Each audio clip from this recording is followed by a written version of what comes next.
as you go through this year's process? I guess the best way for me to say this is that everything can be a smokescreen. It's always about enjoying the camaraderie of going through. I don't want to tell anybody where I'm at. I guess is where I struggle with, is that if I tell you that I want to draft a wide receiver in the first round, then guess what happens? Somebody jumps in front of me and takes that guy. So it's better to leave everybody somewhat in the dark for how we kind of go about what we go about and what our true needs are. Everybody makes their own evaluations and their own assumptions. But for our end, it's really more about playing the game of, do you really know where we're at and what we're trying to do? What did you learn about the best way to communicate with your head coach on your game day thoughts, frustrations? For me, it comes down to there are platforms that are really viable that we use now. So we have different things that we put together where it gives me a chance for me and Pet to sit down and have those heart-to-heart conversations about the realities of the game and what transpired.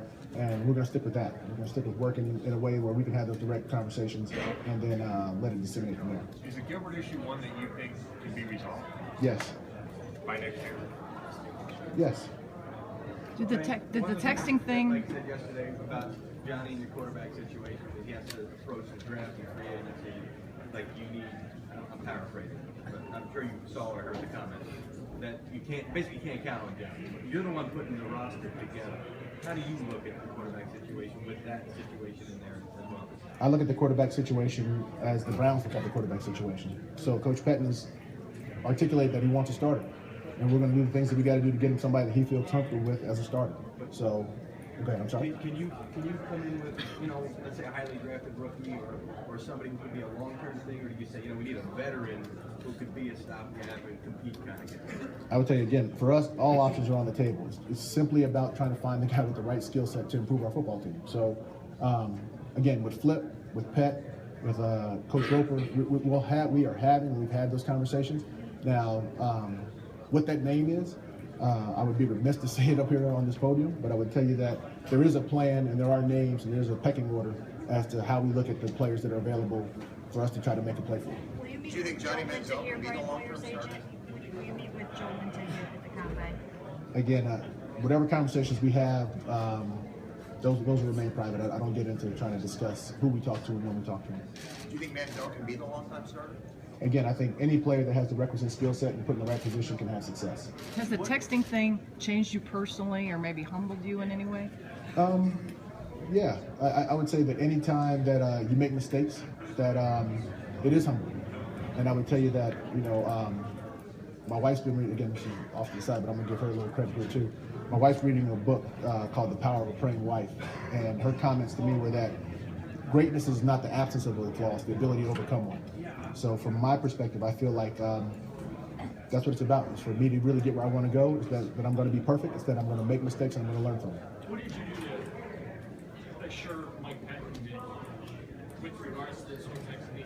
Your intention was not to undermine him or his staff or even players. I don't think I had to tell Mike anything to that degree. I think he knows who I am. I think that our working relationship has been that from day one.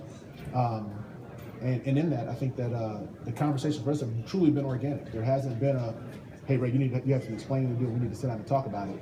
It was more, hey, look, I know where you're at, and those conversations were real, but nonetheless, like I said earlier, from my position, they warranted an apology. And, I would tell you that, Mike firmly believes in who I am as a person, and that I really have the Browns' best interest at heart. Ray, to set the record straight, I mean, your texts were just only by you. Nobody was asking you. No one asked me anything.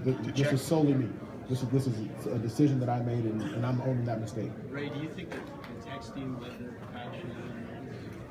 I don't have that information. That's a question for Kyle. I'm sorry. How realistic Last one here. You guys would package 12 and 19, or in some fashion try to trade up to find one of the top quarterbacks in this draft? Again, all options are on the table for the Browns. There's nothing that we don't look at. There's no circumstances that we haven't tried to put together a framework for what's the right thing to do and then what those costs are in that analysis. So we've done a cost-benefit analysis as to what it's going to take to make any sort of move in free agency or the draft. Would that be harder to do after taking your quarterback in 22 the year before? I don't think anything's hard to do when you really the sole purpose is to try to win football games and add the right pieces to the puzzle. Thanks for